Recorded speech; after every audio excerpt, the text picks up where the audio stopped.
Hey guys, so I wanted to talk today a little bit about failure. No doubt you guys have probably failed a lot, probably on the daily of, trying to make the perfect plan and follow through with that perfect plan, and something inevitably, trips you up and, things go haywire.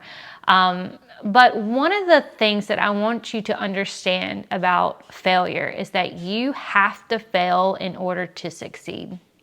Reason being, failure gives you two options. You can either use failure as an excuse and stay stagnant.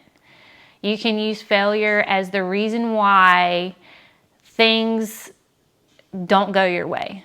Or you can decide to use failure as your lesson on how not to do something. Through this journey, you can try to figure out how to fill these habits, make this lifestyle work.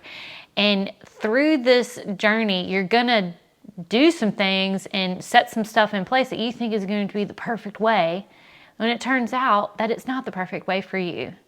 And so there, you just learned how to not do something for the next time that you try.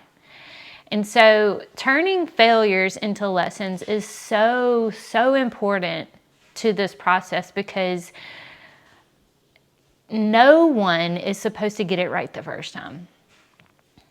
You will have changes, ebbs and flows. I've talked about ebbs and flows of even just in the seasonal sense of a year of, when you're on it, you're more strict, and, your leanness is going to ebb and flow throughout the year, depending on, whether you're, adhering to stricter habits in one part of the year versus like during the holidays or something like that. Your failures are going to ebb and flow too, because it's going to change based off of what your goals are and how we're ever changing ever evolving our habits to what our current goals are or our current lifestyle is. And so you get a little bit better at failing. I call it failing forward. You get used to, you get to where you expect it. Like whenever you start something new, you're like, okay, I'm going to try this. 50-50 chance is going to work out. You get to understand yourself better through failures. And one of the things that I want to encourage people is that, and through the talking of the ebbs and flows of goals and how your body changes throughout the year, it's like this stuff doesn't end. Like the lessons that you will learn about your body do not end.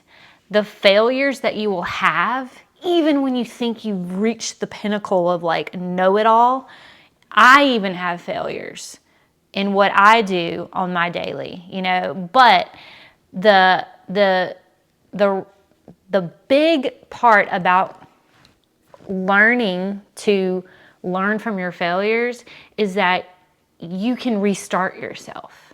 You can reboot in a way, and you have the positive self-talk in your head and the knowledge and the tools that you've already learned and used to reboot that way of thinking and not stay stagnant.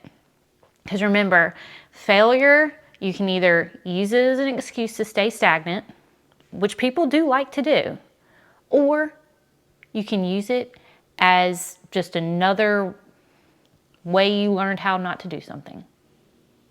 And so I want to encourage you guys, as we head into the ending of the challenge, we still got a couple of weeks to go.